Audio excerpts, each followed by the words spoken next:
लंका युद्ध अपने चरम पर था। श्री राम और रावण की सेना आमने सामने खड़ी थी, लेकिन रावण जानता था कि सीधे युद्ध में श्री राम को हराना असंभव है। उसने मायावी असुर अहिरावण को सहायता के लिए बुलाया, जो पाताल लोक का राजा था और तंत्र मंत्र में निपुण था। अहिरावण ने अपनी माया से अंधकार की छाया फैलाई और अति सूक्ष्म रूप धारण कर श्री राम और लक्ष्मण के शिविर में प्रवेश किया। उसकी तांत्रिक शक्ति इतनी प्रबल थी कि किसी को इसकी भनक तक नहीं लगी। जैसे ही सभी सो गए, उसने अपने माया जाल से श्री राम और लक्ष्मण को बांध लिया और पाताल लोक ले गया। जब सुबह हनुमान शिविर में पहुंचे तो उन्होंने देखा कि श्री राम और लक्ष्मण वहां नहीं हैं। पूरा शिविर चिंता में डूब गया। विभीषण ने अपनी तंत्र विद्या से बताया कि अहिरावण उन्हें पाताल लोक ले गया है और वहां उनका बलिदान करने की योजना बना रहा है। हनुमान ने एक क्षण भी विलंब नहीं किया और तुरंत पाताल लोक की ओर प्रस्थान किया। पाताल लोक का द्वार मकरध्वज नामक योद्धा के द्वारा संरक्षित था, जो स्वयं हनुमान का पुत्र था। जब हनुमान ने द्वार पार करने का प्रयास किया तो मकरध्वज ने उन्हें रोक दिया।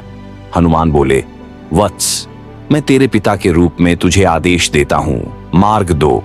किंतु मकरध्वज ने कहा, मैं अपने धर्म का पालन करूंगा, चाहे जो भी हो। हनुमान और मकरध्वज के बीच घोर युद्ध हुआ। अंततः हनुमान ने उसे पराजित कर दिया, किंतु पिता के प्रेम से द्रवित होकर उन्होंने मकरध्वज को पाताल लोक का संरक्षक बना दिया और भीतर प्रवेश किया। पाताल लोक के महल में अहिरावण ने बलिदान की सारी तैयारी कर रखी थी।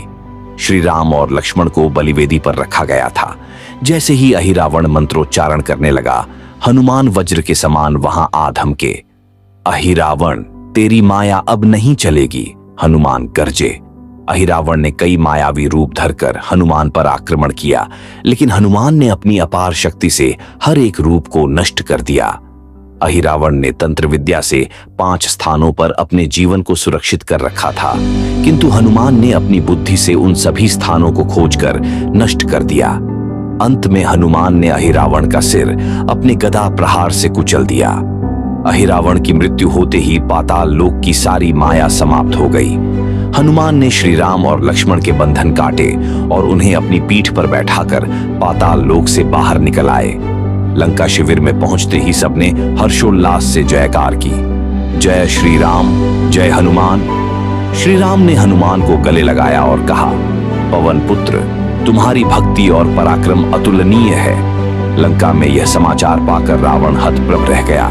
उसे समझ आ गया कि जहां हनुमान जैसा भक्त है, वहां कोई भी चाल सफल